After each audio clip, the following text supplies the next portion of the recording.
bintu bye bakuba Sheebah nga biri too personal nebya spice entalo bezityo bezibeera entalo mulimu emirambo mulimu ba casualty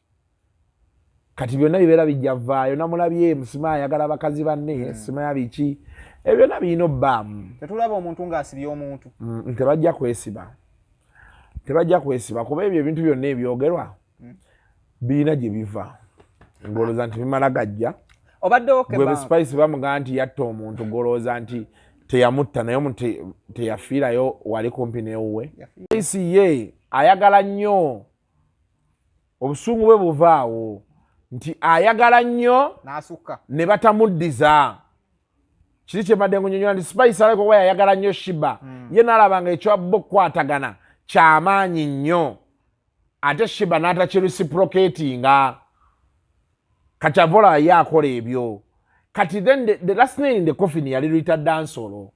kuba ono yandigumye n'agamba katusigale eno nga twebuzaabuza biki kasita Sheebah yapostinga Rita Dansolo n'ebyaddako awo ono yamanya nti kati Sheebah tategeera mwesibako biki kati lengera byakola ki kuba jjukirayo Sheebah muyaayi mwe Sheebah kati mumulayo muntu mulamu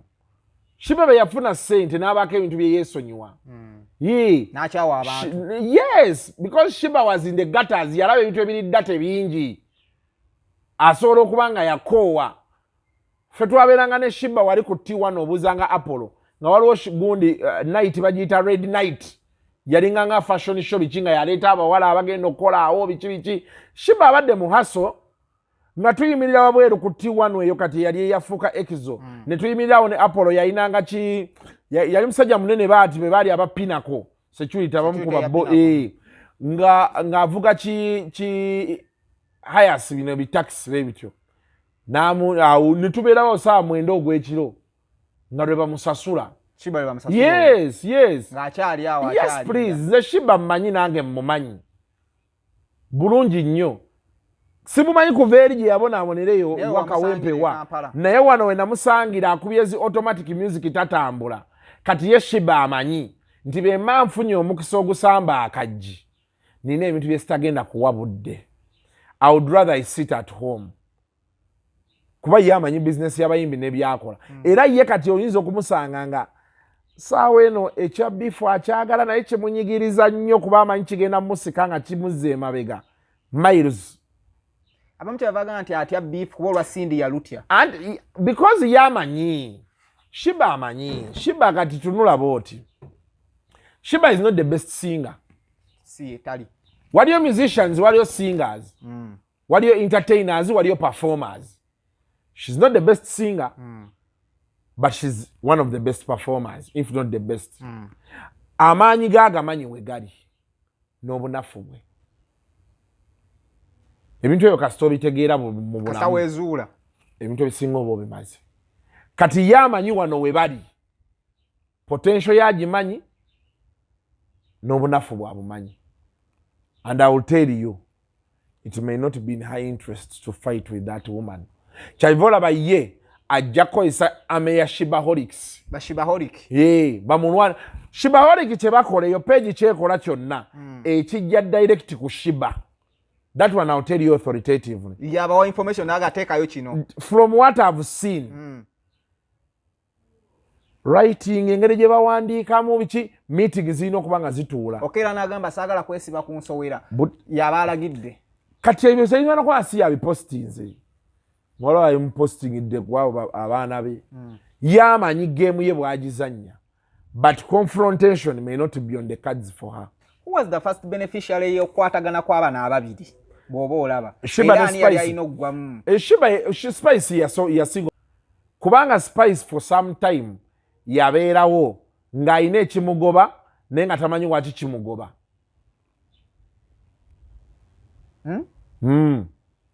Kati Sheebah bw'ajja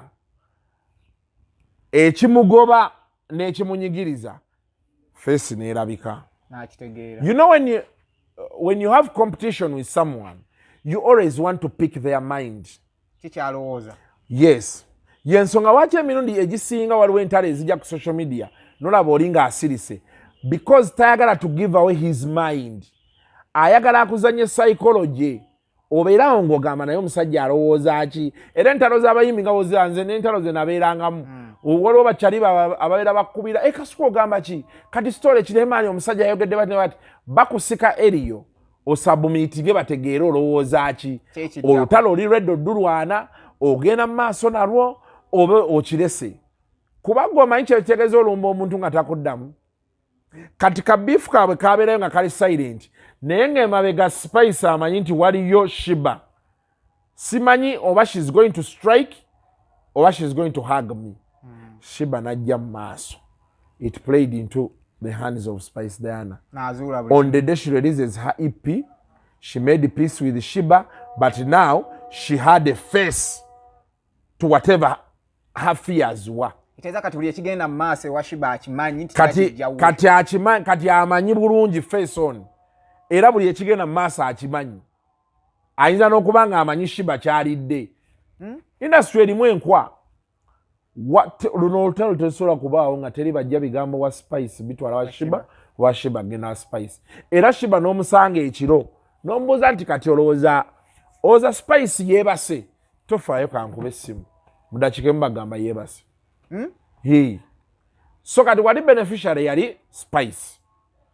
tugende Sheebah yatiddemu nga Spice ono ayinza omuyitako kuba okuva yasinkana n'afunamu n'oluyimba lejjula yali aludde ofunamu oluyimba olw'amaanyi kati ate abadde azzaako branding yamusinga buli kimu ezo zonna fears zibaawo nalaba ba Sheebaholics bagamba ono Spice Sheebah kyakola ate Spice n'abikopa byonna kati that could be also a source of problems Sheebah n'agamba newati kyenkola oli kyakola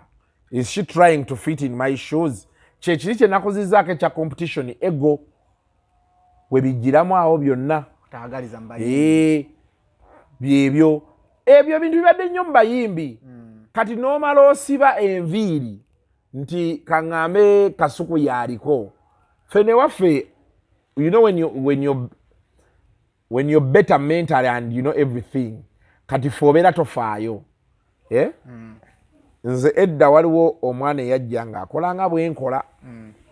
naye ate kyeyali yasalawo banne baamu advisinga nnumbe ne musinkana ne mugamba nti osobola okunnumba oba tusobola obba ab'omukwano nonnyambako w'osobola ne nkuyambako wenkola ki kati abayimbi tebakiina abayimbi n'okwambala obwambaze engatto gye yabaddemu eggulo ne bagikuba amawulire ne gagikuba ne gagiteekayo gwe obadde mu mawulire tetubaddeewo Kongo oli ajja n'essaawa nti nagiguza Amerika mutwalo gwa $. Oli nagamba nti nagireeta nti nagijje wansi Kasuku nze nagijjemu owino ndowooza ogiraba nange yiino kati ffe tuli b'amawulire propaganda asinga ffe tumutambuza obiirawo n'otandika otambuza ebigambo naye nga by'otambuza waliwo yabikuwadde Should we send bano ba Sheebaholic ba Spice Gadget bali balekeddwa mu bbanga mu kwegatta kw'abano kati baakomyewo mu game ekyo nakyo kisoboka kubanze mbaddewo emirundi mingi nalabako Bebe ne Kamiri nga baddiŋŋana abamu ku baana ba Gagamero nga tebakikkiriza in fact baasigala bakuba Kamiri it took the direct intervention of their boss n'abagamba guys we made peace naye abamu paka kati era bamukuba Never good life. They made peace with Kamiri. Ni wacharuwa abakuba Kamiri. Geno labe Solomon star boss. Musijja wa radio yali amwagala kukoa. Na era tasobola kubula yoka punch kaweereza Kamiri. Okitegedde. Kuba olutalo babeera baluyingiddemu nga balwambadde. Balwagala lubanyumira. They make it personal. Kati gobokera ukezi kumanyano ga we have made peace. Bo balese watoba preparinze nti bannange twayogedde tugenda kuddiŋŋana kibagwako bugyawo kati abadde avuma Kasuku ng'amufiirako Kasuku akwataganye ne Makko kyekiddako bintu bye bakuba Sheebah nga biri too personal n'ebya Spice entalo bezikyo bezibeera entalo mulimu emirambo mulimu ba casualty kati byonna bibeera bijjavaayo namulabye musima ayagala abakazi banne sima yabiki ebyo byonna birina obbaamu tetulaba omuntu ng'asibye omuntu tebajja kwesiba kuba ebyo ebintu byonna ebyogerwa biina gye biva ngolooza nti bimala gajja obadde okeba gwe Spice bamugaa nti yatta omuntu golooza nti teyamutta naye omuntu teyafiirayo wali kumpi newuwe so kati osobola ogenda osiba omuntu bagaa nti Spice yatta omuntu anti kati abakyala bo ekisooka when age comes it takes their toll on them when they fall in love when they get distracted okitegeera nga bagenda ku birala tebalinga basajja focus ebeera awo ate ekirala bo they don't get physical then tebalina nyolo balina kali akatima akawala n'akafitina naye beyond that abeera agenda kukola ki pozi okuloga naye kati era olaba ne olutalo kati lwatandise ozzikira singa odwetaaga oluyinza okuyamba Spice anti kati ye Spice ayina abamubalira akyalina ettiimu ye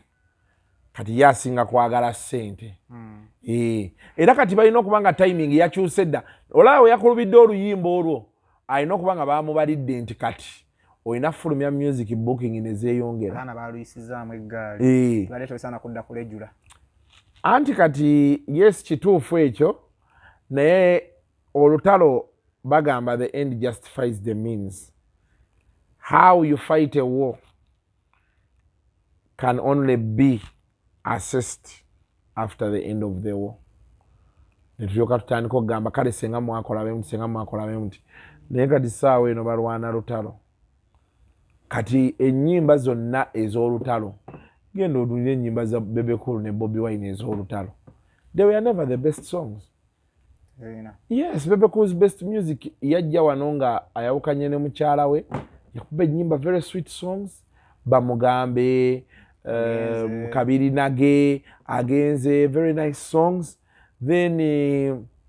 kati ne wano nga akubye Love You Every Day Go Mama album awo ye music we gwolaba noga nti yakola kino yakola kiri neziri eza beef twali ku message na kidongo ngoma unatadde Matiansi Butyampa sima yaka sepikiko tiwali nyo kiri awo bano just lwakuba baagala kuleeta lugezigezi musima yimba sima biki bayina kwekuba music ate music oli akuba kuba ebigambo by'ekisiru beekuba oba beekuba nze kye nagambye nange beekube abagenda ofunamu baabano Sheebah jafunamu Spice jafunamu in the form of bookings nyimba za mbuse radio presenters bajafunamu TV presenters bajafunamu bayina content ne sente zijja kuitingana ba blogger same story ba DJ same story full stop okusinga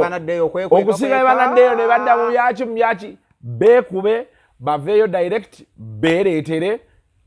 business enyume kati kiri mu DNA ey'abakyala especially towards fellow women there is always that competition ojolabe n'ab'omukwano oli omuwabu ku wiigiyo n'atandika okwogerera ebigambo ebipya n'ebikadde okitegeera era obalaba ne wano kati walaba ba Nicolo bakututte oli akututte akulaze ebbaawe ate otandise mukwana because you obeera owulira muli am better than her kiki kyansinza so fitina n'ennugu eri mu bakyala babazaala nayo era ojja obalabe ne babeera ku bbeere nga muwala mutaayonka gwolaba baani abasinga okugoba abantu ku mabeere obwo obubebi bwe businga obuwala bwe businga okugoba ne kakusamba takaagala okwate ku bbeere nga kaliyonkako bino ebintu biviira eddo ddala wansi human behavior kati bano bakula nakyo kati Spice ne Sheebah bonna balaba baakabi naye bonna kuliko aganya okutoningira down munne kuliko aganya okukakana kuliko aganya kati olaba ebyo bye bakwatagana osobola okubuuza nti between then and when they fade out beekubira ku masimu emirundi emeka initiator yali ani bw'olaba Spice from what we see I don't know if it is Spice alabika okuba yayagala nnyo bakwatagane and maybe Sheebah n'atayagala nnyo nakitegeera Spice asobola okuwanga mu kusooka okusinza bw'omulaba engeri gye yeeyisamu around Sheebah ne bw'olaba ku pate zaabwe ne bw'olaba ku show wali eya Sheebah Spice yali so excited okulaba Sheebah nga Sheebah ali bibye ng'omulaba body language ne kati ndowooza Spice yatuuka n'ayagala nnyo Sheebah oba n'afuna cold shoulder kati naye n'atuuka n'agamba I can be like her kati n'atuuka ate n'akikuba ate n'afiiringa nti era respect Sheebah tagimuwadde wadde bakwatagana n'afiiringa nga ye yeesiba ku muntu omanyi osobola okubeera awo olaba Mako osobola okubeera awo ng'olina kyaliiwo naye n'otandika okulaba nga ggwe amwesibako gw'omukubira nga edda mwabeeranga mwenna ng'obulamu bulungi biki okitegeera ogenda olaba omukubira kuba body language ogisoma n'olaba omuntu n'ogamba kati olaba ggwe amwesibako gw'osikaasika n'otuuka n'ogamba kati ebiseera ebisinga abantu asinga taabo bajjawo obusungu ono bw'alaba kati nga tokya kuli kumweguya n'anyiiga oba ono n'alowooza nti muwa buli kimu tandika nzalawa clashes ne zivaawo so kati be kibawonyaawonya competition fitina kweyagaliza yes I am better than you, I am better than you. Respect me, respect me. Acknowledge me, acknowledge me. Kye kibasumbuwa kati ne kispiringa over